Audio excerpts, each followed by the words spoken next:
to my cluttered garage. I'm really glad you're here. A place where we can laugh and talk and days are filled with cheer.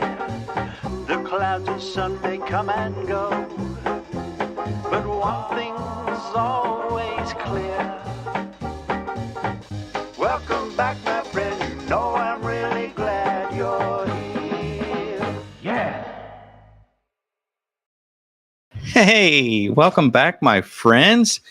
Welcome to Livestream number 158. It's April 29th, 2024, and I just got here. I've been running here, but thanks for being here. I appreciate it. It's Monday night, and if you're new to the Livestream, we talk about basically the things that the channel consists of, which is, well, as you can see there on the bottom, tractors and gardening and outdoor projects, life in the country, kind of the homesteading, rural type of lifestyle.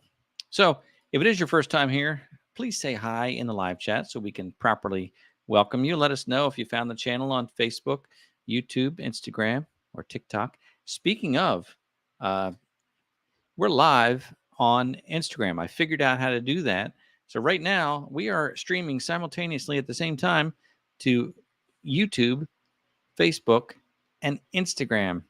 If somebody is pretty tech savvy out there, head on over to Instagram and let me know if it's working. That would be neat. So,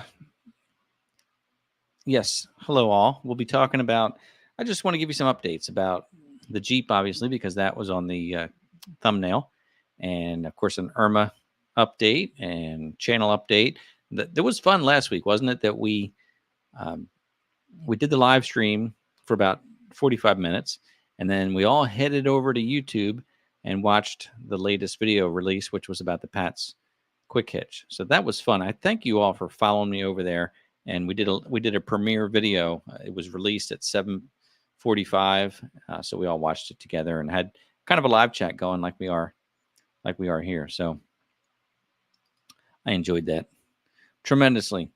So again, if you're new here, we do this pretty much every Monday night, 7 p.m. to 8 p.m. Eastern time. And, you know, we rarely run over that. Sometimes we even finish up a little bit early. We might do that tonight as well. If you're watching at any point and you want to give a thumbs up like this, we always appreciate that. And we talked about tonight's show. Now, we are going to do a giveaway, sticker giveaway later today. So that's, or later, not later today, like within the hour, we'll be doing a sticker giveaway. So that's fun. And then if you do have a question, post it in the live chat in this type of format with the word question followed by your question. We could talk about, again, the channel and different projects that I've been working on. It is I've been a little busy because I'm doing my civic duty of jury duty. Was there last week, got to go back tomorrow, and something that's going to last quite possibly 4 weeks. So that takes me away from the property here, but it's the right thing to do. So let's see who's here. Yes, the on-air sign. You know what? I was going to turn that on. I got the bird going. Come on. But I ran downstairs because I had to take a picture of the Jeep for another post. And then I forgot something else. I had to run back downstairs. So I got here at like 7:01. That's why we were a minute late. But I didn't turn on the on-air sign. But we are nonetheless on air. Good noticing, though. So did anybody go over to Instagram? Did it work? Is it going? I see myself on Instagram there, but I don't know where to find it. So, Chris says he doesn't see it. No, it's there. Oh, wait a minute. Do I have to go live again? Oh, I had to hit it twice. So now midstream. Well, if you're just joining us, we're live on Instagram. You missed the opening because I didn't do it. There's Chris over on Instagram. Thank you, Chris. I never did that before. It's kind of clunky. You have to copy the stream key. It's like a technical thing, and then you have to paste it into StreamYard. And then once the live stream starts here, I've got to go over to Instagram and click go live. I thought I clicked go live before, but it didn't. So now I can see where it says live. And I guess I have to go through and click end the live video as well. So just something different to see if anybody on Instagram land would find us. I'm trying to find it here, but I don't see. I don't know. I don't know how you find it. Oh, there it is. Live. How about that? There I am. There's a little live button on the top where you can see it. That's pretty neat that they changed that. It used to be you could only go live on Instagram through Instagram. So the fact that we're using this StreamYard as a third-party streaming software, which allows me to go live on multiple platforms, where before you could only do Facebook and YouTube. You couldn't do Instagram. Is that TMI? Too much information to be talking about. Anyway, let's start with.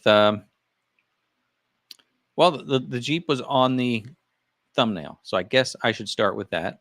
By the way, it's International Noise Awareness Day. I don't know who comes up with these things, but just some things I was looking up today. It's also Viral Video Day. Apparently, I missed that one. I should have released a video today, and it would go viral. It's also Zipper Day, and sometimes we take zippers for granted. They're pretty fascinating. Get this. It's Go Diaper Free Week. Who ever thought that was a good idea? Are they talking about babies or adults or all the above? I don't know, but it's Go Diaper Free Week. The whole week, not just today. That doesn't make sense. Who comes up with that? But ironically, and most appropriately, it's also National Scoop the Poop Week. So there you go. I'm not making that up. It's true. I looked it up. It's a real thing. So the Jeep, I don't know how much I've updated you because I've been back and forth, and I know we're doing some live streams. I don't think I updated anything on Facebook. But anyway, I think last time we talked about it, I had taken the head to the machine shop.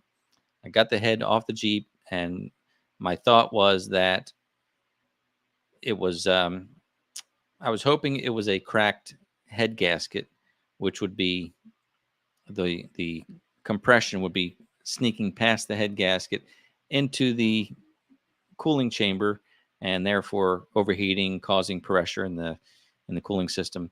So I thought, got to be a cracked head gasket. So I got the head off. The gasket looked just fine. Everything looked fine, which had me really confused, because then you don't know, like, do you put it back together not knowing what the problem is? So I took it to a machine shop. I took the head to a machine shop where they would do, I thought it'd be a pressure test. They said they actually do a vacuum test on it. And they said it has to hold vacuum like 28 pounds for so long. And they said that'll tell you anything that's going on with it. They called me back like the day after I dropped it off, maybe a couple of days later, and said, we didn't have to test it. They said we cleaned it up and we could see a crack right between the cylinders. So I think I have a picture of that, but that made it nice because, even though you don't want to have to replace a head, at least I kind of knew what the issue was. Now I'll try and show this to you, but I don't know if you'll see it on this little camera, but let's unplug that. So you can see there. Yeah, you can definitely see that crack. Very obvious crack. And it leads from this is where the burned exhaust valve was. So it leads from that exhaust valve up to the cooling chamber, which my theory was right. It just wasn't a cracked head gasket. It was a cracked head.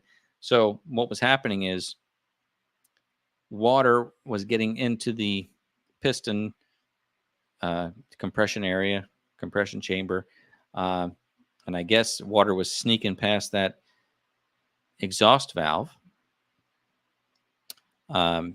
Therefore, it was cutting. Did you ever see where they cut metal with water, high pressure water?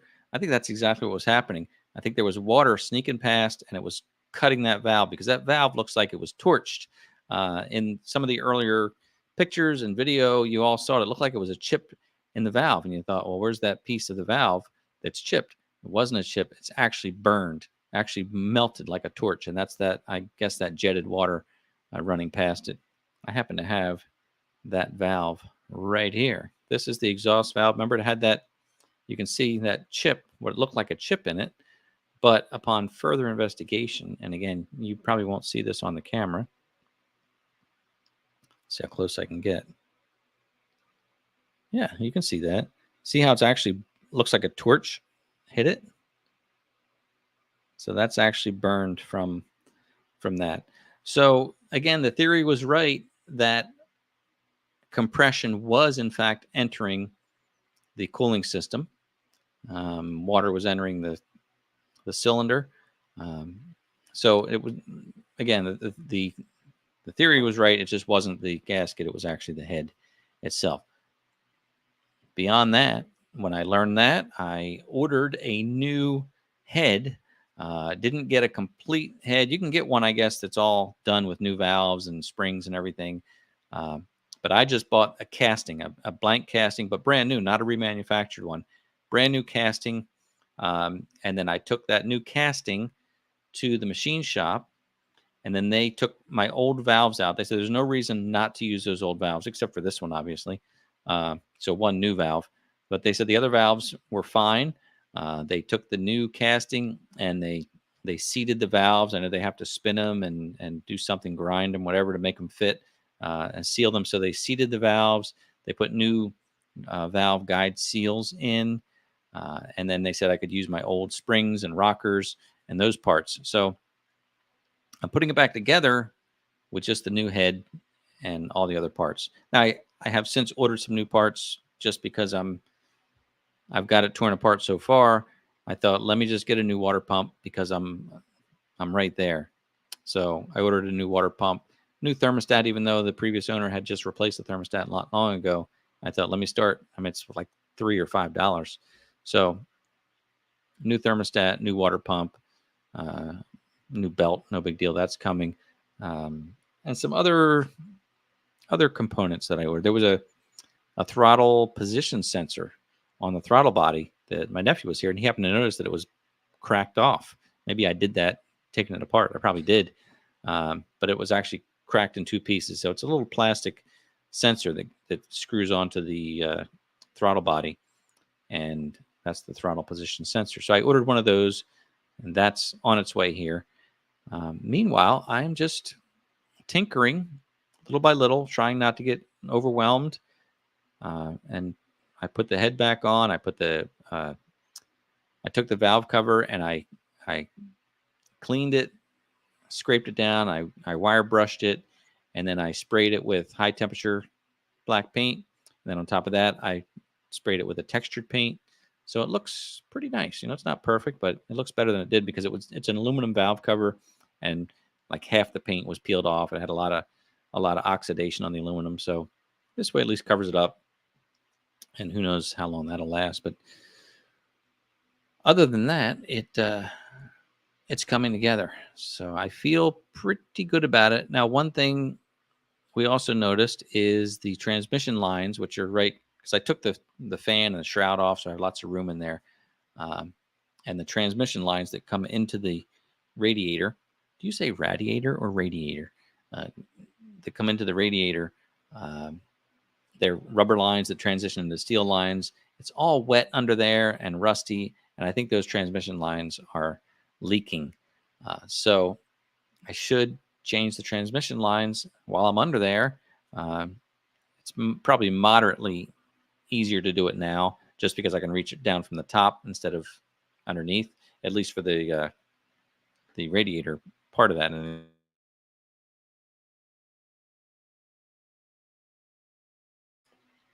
so I should do that. Question from John. What's the long-term plan for this Jeep once you get it going? I don't have a long-term plan, John. I bought it, as you know, in the video. I got a really good deal on it because it needs work. So I like Jeeps, and I've had several. I'd like to keep it, but the idea is I could sell it and also turn a profit on it minus my hours of work. But, you know, I think once, if it runs and it's doesn't have a problem with that, it's probably worth $3,500 or so. Could be more, could be. I think that's probably a fair price for it. So, you know, I'll have, I guess, more than half of that into it. But anyway, I could sell it or we could use it. I don't know. We'll see once it gets going. I mean, preferably, I'd rather have a 6-cylinder with a manual transmission. The 4-cylinder, I had a Wrangler with a 4-cylinder before, but the one I had before was a 97, so the same model, TJ. It had a 4-cylinder, but it had a 5-speed manual. And I remember reading reviews about those Jeeps. Of course, it was old at that time, but the reviews were that the 2.5 liter 4-cylinder engine in the Jeep Wrangler is, quote, barely adequate. So, and that was true. Like, it'll get you there, and it's adequate, but it's barely adequate. The 4-liter 6-cylinder is, that's as they say, a pocket rocket. That's a great engine. So anyway, I'm not going 4-wheeling. I'm not doing anything like that. But would I rather have something more powerful? I would. Would I rather have a 5-speed? Yeah, that'd be fun. But that's it. Well, thank you. Yeah, that was a sneeze. I hope I muted the mic.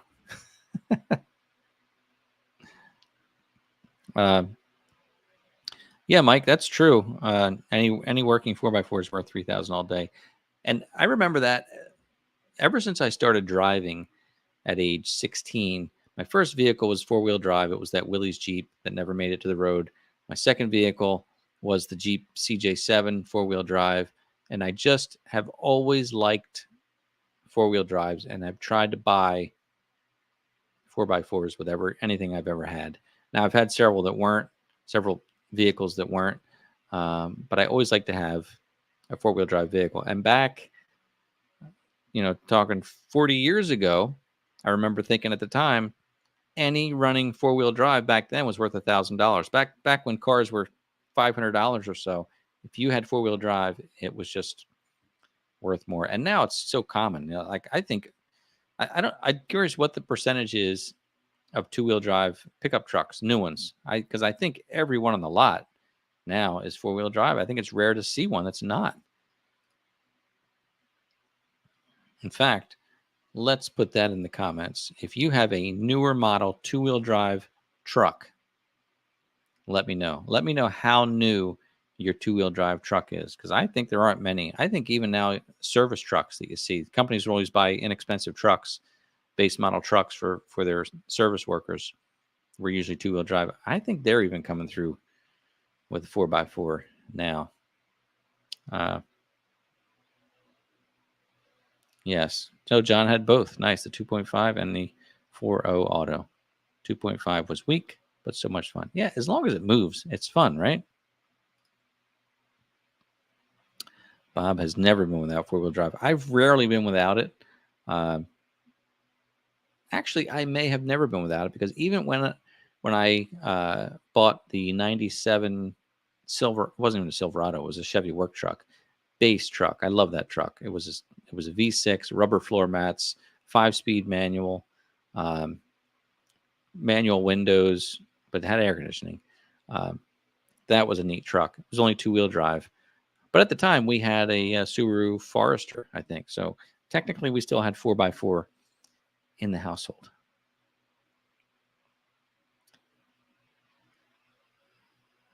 So reading some comments here. Productive Recreation had a 94 2-wheel drive F-150 with 5-speed manual. Yeah, that's sort of like the 97 I had that I got that had a pretty severe accident with that. Somebody T-boned me, and that was the end of that truck. But it wasn't the end of me, so that's good. 2012 4-wheel drive. Yep. Well, there you go. That's pretty new. Mike has a 2019 Silverado 2-wheel drive and 6-cylinder. Yeah, there you go. That's pretty new. And I have seen some Silverado 2-wheel drives. You can't tell anymore. It used to be trucks would sit up high and you'd know it was a 4-wheel drive. You can't even tell by looking at them anymore. Right? Yeah, manual transmissions are going by the wayside, and I like them. I mean, there's a time for both. You know, sometimes I used to have a manual. I've had several manuals, and you know, if you have a sandwich while you're driving, maybe you shouldn't be doing this. But you know, if you have a sandwich, it gets to be a little bit of a hassle to be shifting and all that. I know you should be concentrating on what you're doing, but Anne prefers manuals. She's always liked to drive a manual. Um, our daughters learned on manual transmissions, so they are fun. I am old enough that I had a column shift, the 3 on the tree. How many of you had one of those or drove one of those? I bet quite a few, because we're a mature gang here. But yeah, I did like the column shift. I had a '64 Chevy pickup truck with the 3 on the tree. Hello, Neil. Yes, you do have a 4x4 white manual Jeep, don't you? But yours is newer, isn't it? I like that video you did, Neil, about the Gen X or Gen Z, or I don't know what generation they are anymore, but teaching them how to drive the manual. Fun times. Yep.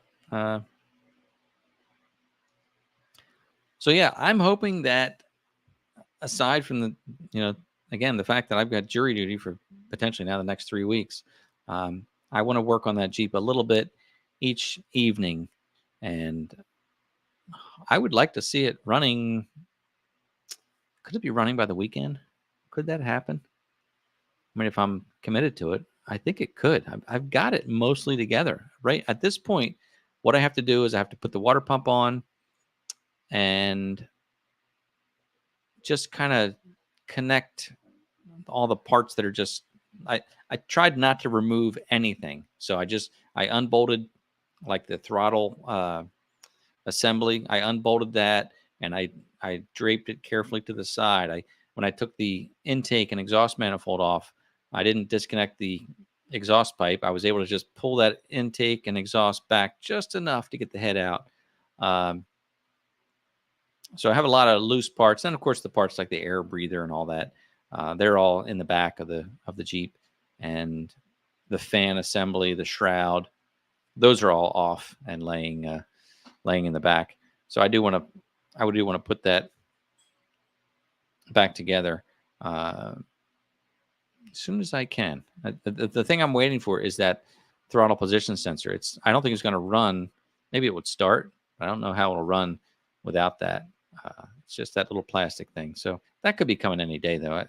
I discovered through my nephew, who's a mechanic, I discovered rockauto.com.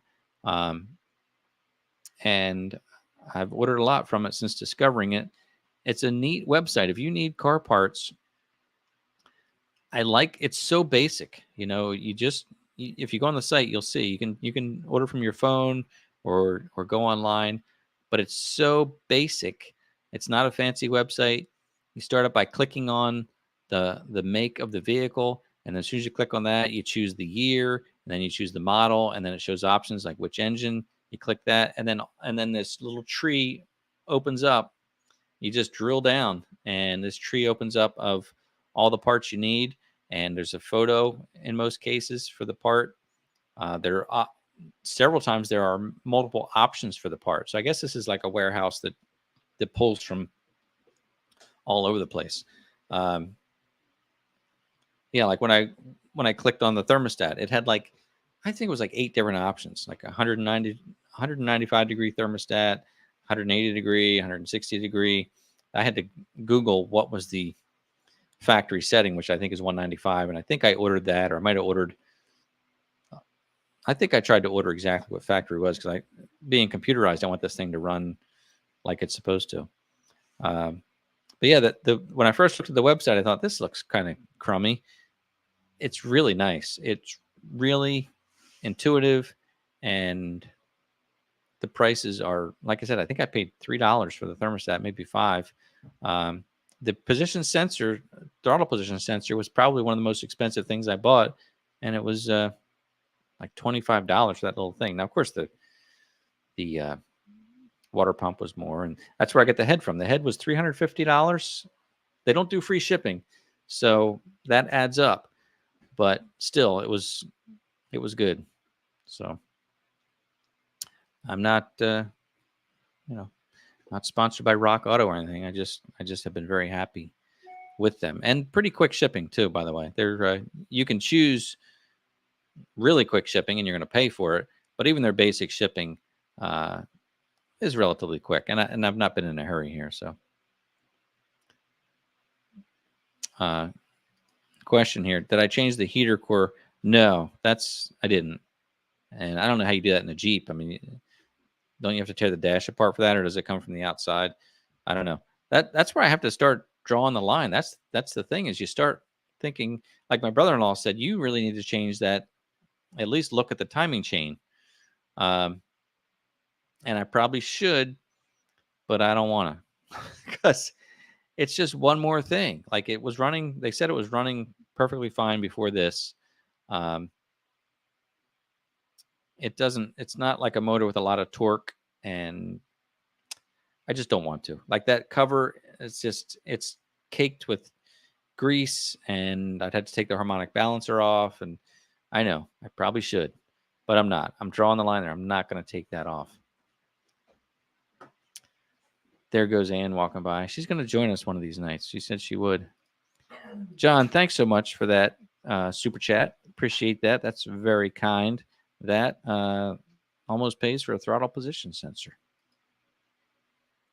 But yeah, like, you do start thinking, where do you draw the line? Even the transmission cooling lines, I really have to do that. I mean, I touched them today just to see how, because the rust is like flaking off, and then my finger was wet from the transmission leaking. The whole front end, the axle and all, it's all covered in oil, and it's probably transmission fluid. So I don't know that I have a, I don't know if I have a choice on that one. But here's the secret: I don't really like working on cars anymore. I did so much of it when I was a teenager, a young, teen to 25. You get to a point where I don't feel like doing this anymore. But I've gotten back to it. I mentioned that in one of my videos, in an attempt to live a little more frugally and make this lifestyle work. Now I'm changing the oil again by myself. I had been taking it to a place to get the oil changed just because, it was just easier. And I thought, I don't have time for that. And really, there's value to taking it to a mechanic, because you're supporting another business. And that was always my reasoning. Like, yeah, I could do this, but why not promote the economy? Why not promote local businesses and give them the work? So I felt good about supporting a local business, but now I'm supporting a local business by buying the oil and the filter there, and I do it myself. So, and changing your oil is one of the easiest things that you can do. It's just somewhat inconvenient because you have to collect the oil. If you have a convenience center, you can take the oil there. But a lot of auto parts stores, they will take the old oil. So if you get I usually buy the 5-quart container. So you can pour the old oil back into that 5-quart container, seal it up, and they'll take the old oil back and recycle it. So it's a little more involved, but it's nice that you can do that. So what else is going on? What other questions might there be? I'll change gears while you're thinking about that. Have you seen Irma Linda, the orphan lamb? I've been posting some Facebook reels and some YouTube shorts about Irma Linda. She has doubled in size. We've had her, 2 weeks now? She has doubled in size. She loves the bottle. I give her 10 to 12 ounces now, twice a day. She's eating grass all day long. She's got a nice little lamb belly, and she's walking on that bad foot now for the past couple of days. Yep. Thank you, David. Congratulations on Irma's leg. Yeah, she was not using that one left rear leg, and I didn't take her to to a veterinarian, but I looked at it and all the joints worked. I tugged down on it and she pulled away. So I thought, all right, it has use. And my conclusion was that it was something in her cloven hooves, because I would spread her cloven hooves away and she would jerk away. And then I compared that to a good leg and she didn't jerk away. So I knew there was something going on in there, whether it was a sore. And I just did some bathroom surgery, as they call it. And I cleaned it I soaked it in peroxide, and then I took some Neosporin, which is an antibiotic ointment, and I spread it there between her toes. I don't know if that was anything or not, but then we do have a neighbor with cows, and he had a bottle of antibiotic, and we did give her an injection of antibiotics, it wouldn't hurt her. It would just be something to add to it. So I don't know if that helped or not, but a couple of days ago, you could see that when she would stand, she was standing on all four, and then she'd go to walk and she'd hold that one up. But just standing alone on it was a improvement. And as each day went by, you could see her stepping on it some more. So now she's running on it, and she's good. She's really in good shape. So we're pretty sure this one's going to make it. In fact, I need to get to work now on fixing the fence in there's a little fenced in area of the pasture where the previous owners had fenced it in for a dog. So it's got nice, tight fence, the 2x4 squares, but it's an old split rail fence, and it's rotten in a lot of places. So I need to at least get that fixed up enough. Got to get her in there because she has free reign of the yard during the day. It's so cute. She stays in the yard all day long because they don't want to be far from their mother, and I'm her mother. So she stays in the yard. And when she sees me, she calls, she bleating is what they call it. Bleeting. She will bleat for me. And she follows me everywhere. Like I take walks in the woods and she follows me, and walk around the yard, working on the Jeep or the tractor. She's right there with me. Tries to follow me in the house. So she is doing great. So I do see a question here. Question from MB. Can you explain your old sunflower protocol? Sure. I'm going to be planting some sunflowers here within the week. Maybe a little bit behind with that. But initially, when I first planted sunflowers, it was just an experiment. I was curious if you could just plant sunflower birdseed, because I had seen sometimes your bird feeder, you'll have like little things sprouting up because the birdseed drops down and it actually takes root. So I thought, I wonder if you can just plant birdseed. So I bought a big bag of black oil sunflower seed, which is birdseed. And I tilled up an area, and I took the sunflower seed and I just like broadcast it very liberally in that area, kind of raked it in a little bit, and it took, and it worked great. Since that time, I bought some actual sunflower, like what are the giant ones? I don't know, mammoth sunflowers. I've been buying the Henry Wild variety from AmericanMeadows.com. I've been buying those. They were beautiful. We did those last year. The new owners, if you watch the video, Jeremy and Jordan are going to plant along the road just like we did. They're going to do they ordered the same Henry Wild sunflower variety, Cosmos and Zinnias.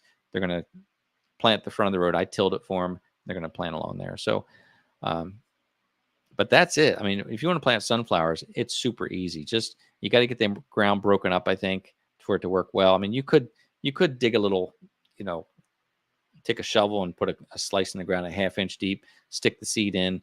But I find if I can till it, rake them in, you could do it in rows if you want to get fancy.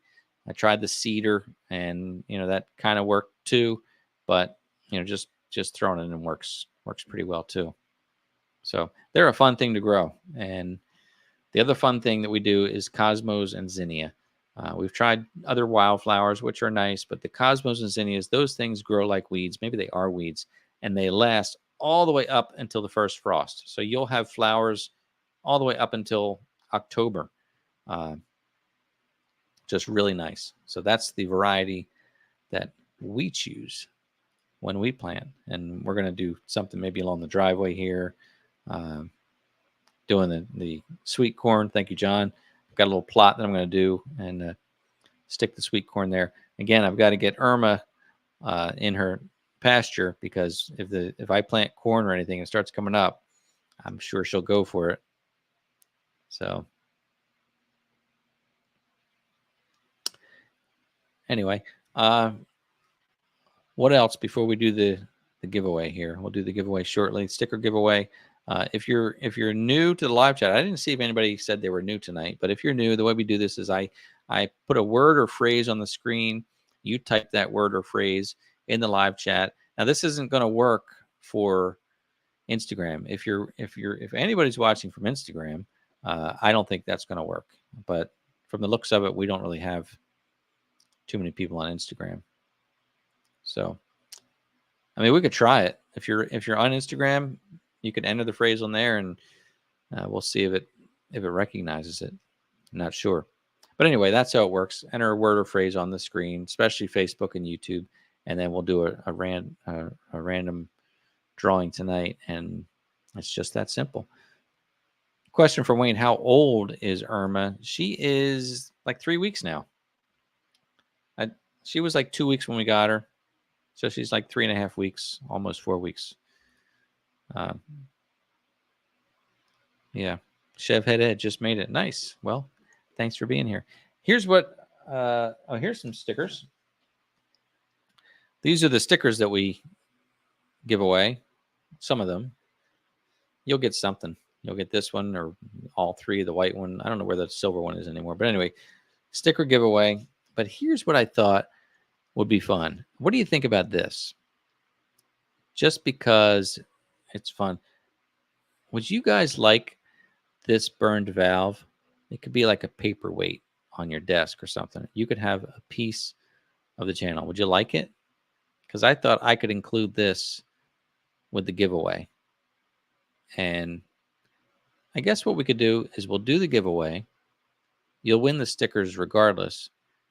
If you don't want the valve, when you email me, you can just say, keep the burn valve. I really don't want that thing.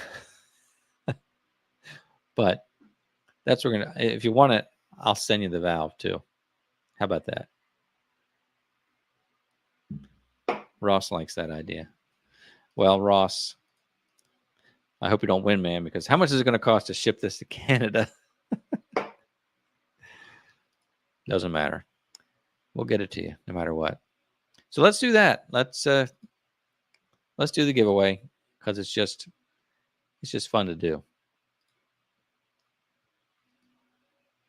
All right.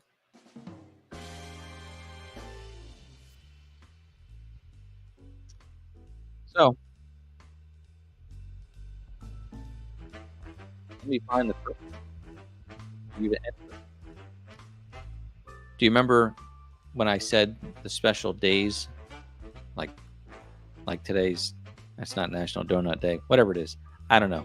Anyway, going back to that, just type in the word #zipper because it is National Zipper Day. I don't know what that means, but Zipper Appreciation Day, I guess. Anyway, type in #zipper, Facebook, YouTube, and now Instagram. I don't know if it'll work on Instagram. We could try it, but just type in #zipper, and then when this song ends, we'll draw randomly, and you'll win some stickers, and if you like, a burned exhaust valve. Both things. These are neat, you know. It was amazing to me that they said they could reuse the old ones. You know, I guess they don't wear much. You know, they have they're hardened and polished, and of course lubricated. So I guess they don't burn up, or they don't wear much. Main thing is that they're, seated properly around the edges here. Boy, that's really around the whole edge. It's kind of burned there too, it looks like. Very interesting. I'm just fascinated to think about what happened when it broke down. Did the hose break, or did it overheat, causing the hose to break? Don't know.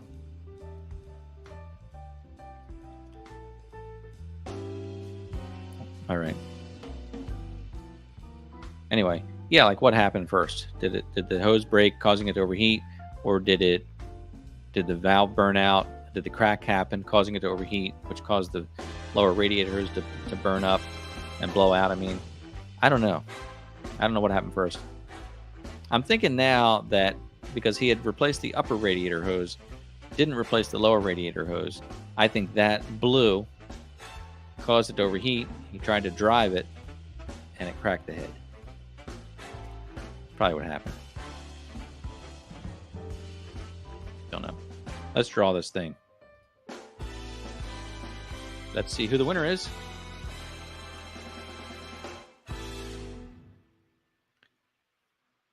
Bam, it's Brad Johnston. Congratulations, Brad. You are the lucky winner of the sticker giveaway and the burned exhaust valve from the Jeep 2.5 liter 4-cylinder engine. This is a nice piece. So anyway, congratulations, Brad. Here's what you need to do, Brad. You need to send me an email at contactmcgtv@gmail.com. I'll need your mailing address. And if this is an alias, I need your actual name for the address. Maybe it doesn't matter, but I need your address. So, Brad, send me an email at contactmcgtv@gmail.com. Give me your address. Let me know if, I'll send you some stickers regardless. Let me know if you don't want the valve, just say in the email, I don't want that valve. I'll just take the stickers. Or if not, you'll be getting this burned valve. How about that? Congratulations, Brad. Appreciate you being here. Let me go back. There we are. All right, let's check out the comments for any other questions. Cajun Aggie, lack of antifreeze in the water and ice probably took out the head. I don't know what that means about the ice, because it was not a wintertime thing. Anyway, I don't know about that. Yeah, it's weird because it had to run long enough for that crack to let the water through, and maybe this would happen in just minutes, moments. If the water starts, if the head cracks, but it was out of water, right? It blew the bottom radiator hose. It overheated. When it overheated, if it cracked the block, that was because it didn't have water in it. So then where did the water come from that burned out the valve? Or was it not water? Was it just hot air from the crack in the head? I don't know. I feel like it cracked first. I feel like it cracked, and then it burned the valve, and then it forced compression into the water cooling system, and then it blew out the radiator hose. Don't know how you could ever find that out. So we will get Ann to do a giveaway when she joins us. Yes, she can be Vanna. She could just stand back there, and she could choose, right? Turn the letters. So Brad already said no. I'll just take the sticker. I got you, man. Why would anybody want this old thing anyway? All right. Yeah, I was going down a big rabbit hole, right? What's going on there? So yeah, so that's that.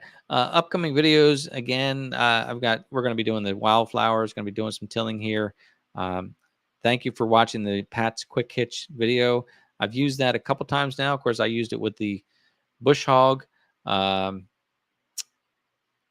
initially, and then when I rototilled over at Jeremy and Jordan's, I used the Pats for the rototiller. I lost one of the pins. You saw it in that video.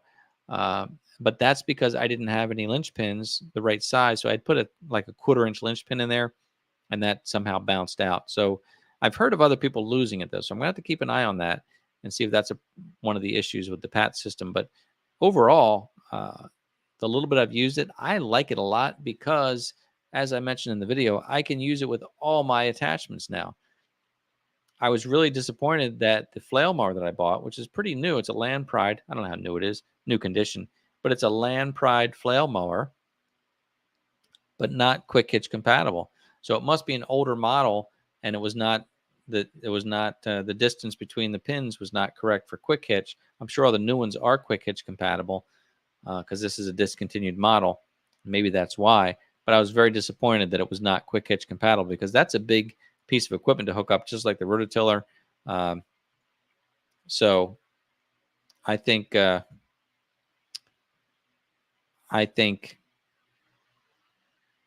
Pats is going to be great for that because I haven't hooked it to the flail mower yet, but I can. Like I said, it'll hook to anything.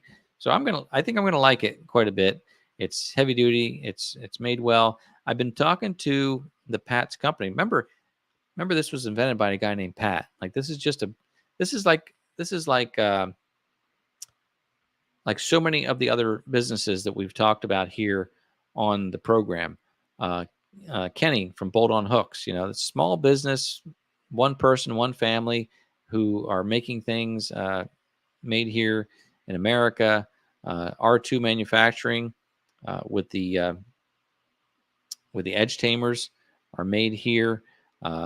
Kenny from another Kenny from Saw Hall, and what a great success story that's been. Ken has been making these Saw Hall chainsaw holders, and it's a family operation. But now they made a deal with Lowe's, and Saw Hall is going to be available at Lowe's. So check out your local Lowe's. And I know if you're on Facebook, Saw Hall has a nice Facebook page.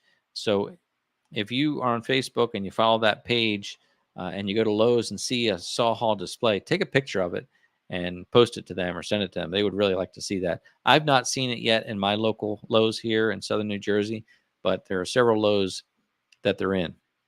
So that's exciting to see a small company like that make a deal. And of course, Artillion is another company that I've demonstrated a lot of their products here. Another U.S. made company, a little bigger than some of the other ones. Like this one's, they have a big factory operation there, but still a relatively small business. So why did I mention that? I don't know. I forget now. It's hard to read and talk and think at the same time. That's what it is. But I'm looking at comments right now. All right. Hey, Bernice, listening in Southampton. Good to see you. It's fun you found us tonight. How's our Instagram crowd? Well, we got a couple of people watching over there. Yeah. Nice. Did anybody on Instagram try to type in the hashtag zipper for the giveaway? I'm just curious. I guess I could look through the comments here, not now, obviously, and see if there's any Instagram ones. Because if you look at the comments, you'll see the, like see Ross here. You can see the little YouTube logo at the bottom of his icon there. And here's Allison has the Facebook logo. So if I look through there, I'd see if there's an Instagram. I'm thinking it doesn't work with this. So if you are watching on Instagram, sorry that you were not able to participate in that giveaway. So anyway, that's what's happening around here. again, I'll probably be light on content the next few weeks just because being tied up with my days at jury duty, which again is fascinating. I'll talk about that more once we get through this. But the whole process, I've not had to do this at this level before. Years past, I would always get out of jury duty because I was self-employed. And quite frankly, when you're self-employed and you're the sole person in a business, sole proprietor, if you're not there, if you're not working, then you're not making money. So it really can be financially burdensome to a self-employed person who just, they can't afford to be, like I said, this is going to go on 3 weeks to a month. That is hard for somebody who's self-employed. And I am self-employed now, but I thought I want to do this because it's the right thing to do, and I can work around it at this point. So I got called for jury duty 4 years ago, and I went through the process, but never actually, I watched the process of jury selection, but I was never selected. So that was very interesting.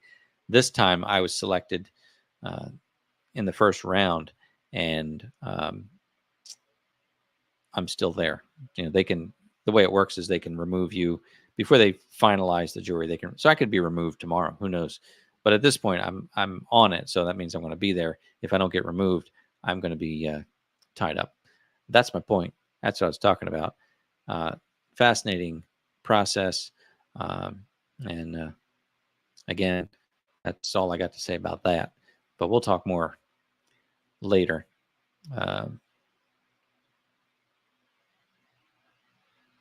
Nice. Okay. So that's that. That is that. I think we covered everything tonight. I do appreciate you being here week after week, especially in the summer. It's kind of tough because it's later, and we may skip a few of these as the days go on or the weeks go on in the summertime, just because we're all busy doing stuff. But thanks for being here. I do appreciate that. It's a great way to start off the week. It's Monday, but it always feels like Friday when we're here. So enjoy your week. I don't know. Thanks for being here. See you next week. And I look forward to seeing you next time.